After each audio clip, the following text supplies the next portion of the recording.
మరొకసారి బండి సంజయ్ కుమార్ గారు, మీరు మీ యొక్క చిన్నతనాన్ని, మీ యొక్క అజ్ఞానత్వాన్ని మళ్ళీ తీసుకొచ్చిన ముందుకి 2019 నుంచి 24 వరకు మీరు ఎప్పుడన్నా కరీంనగర్ పార్లమెంట్ కానివ్వండి, కరీంనగర్ అసెంబ్లీ కానివ్వండి, ఎప్పుడైనా ఏదైనా అభివృద్ధి కార్యక్రమాలు కానివ్వండి పూర్తి చేశారా? రాజకీయంగా తెలంగాణ 2014 ఉద్యమంలో 9 ఉద్యమంలో పొన్నం ప్రభాకర్ గారి పాత్ర ఏందో మీకు తెలుసా?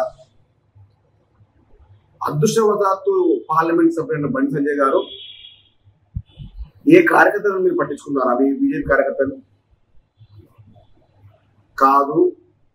పొన్నం ప్రభాకర్ గారి పైన మీరు మాట్లాడే మాటలు ఎక్కడున్నాయంటే ఆకాశం పైన ఉమ్మి వేస్తే వచ్చి మన ముఖం మీద పడుతుంది. బండి సంజయ్ గారు బడుగు బలహీన వర్గాల నాయకుడిగా, ఒక ఉద్యమ నాయకుడిగా పేరు పొందిన పొన్నం ప్రభాకర్ గారికి మీకు చాలా తేడా ఉంది.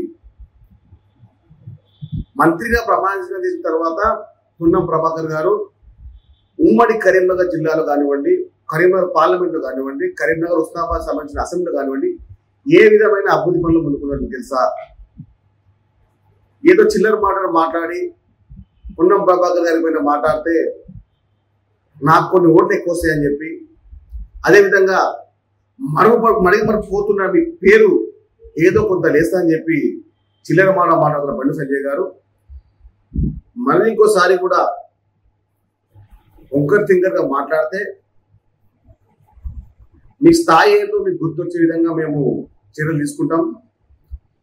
ప్రతిసారి ఏదో ఒక విధంగా పొన్నం ప్రభాకర్ గారి పైన, అదేవిధంగా కాంగ్రెస్ పార్టీ నాయకుల పైన చిల్లర పొల్లర మాట్లాడుతున్నటువంటి బండి సంజయ్ గారు, ఫస్ట్ నువ్వు పార్లమెంట్ సభ్యునిగా గెలువు.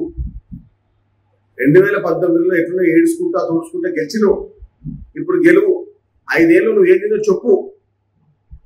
ఏదో చిల్లర మాట్లాడుకుంటూ చిల్లర చేసుకుంటూ మంత్రి పొన్నం ప్రభాకర్ గారి పైన మాట్లాడుతుంటే దయ్యాలు వేదాలు అనేది ఉంటుంది. పొన్నం ప్రభాకర్ గారు తెలంగాణ ఉద్యమకారుడు. తెలంగాణ రాష్ట్రాన్ని ఏర్పాటు చేయడంలో కీలక పాత్ర వహించిన నాయకుడు. తెలంగాణ కోసం ఏ శక్తిని ఏకం చేయాలో అన్ని శక్తిని ఏకం చేసిన నాయకుడు. మీ నోరు అదుపు పెట్టుకోండి.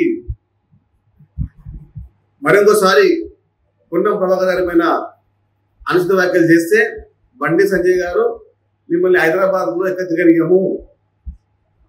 టైంపాస్ రాజకీయాలు చేసే బండి సంజయ్ గారికి ప్రజల కోసం ఎప్పుడు పాటుపడే పొన్నం ప్రభాకర్ చాలా తేడా ఉంది. మీకు మీ అధిష్టానంలో బీజేపీ నాయకులు మిమ్మల్ని చీదించుకుంటారు. బండి సంజయ్ గారు అసలు మీరు అక్కడ చూసుకోండి. కాబట్టి